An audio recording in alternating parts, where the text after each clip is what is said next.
একদিন নদীর ধারে এক দয়ালু বানর গাছে বসে ফল খাচ্ছিল। কাছের নদীতে থাকতো এক কুমির। কুমির প্রতিদিন বানরকে দেখে বলতো, তুমি খুব ভাগ্যবান, সব সময় মিষ্টি ফল পাও। বানর হেসে বলল, তুমি চাও তো আমি তোমাকেও ফল পাঠাতে পারি। এভাবে তাদের মধ্যে বন্ধুত্ব ও ভালোবাসা জন্ম নিল। একদিন কুমিরের স্ত্রী ঈর্ষায় বলল, ওই বানরের হৃদয় খেতে চায়। কুমির দ্বিধায় পড়ে বানরকে ডেকে নৌকায় তুলল।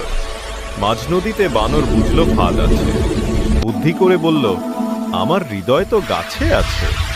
কুমির তাকে ফিরিয়ে আনল। আর বানর গাছে উঠে বলল, ভালোবাসা কখনো প্রতারণা সহ্য করে না।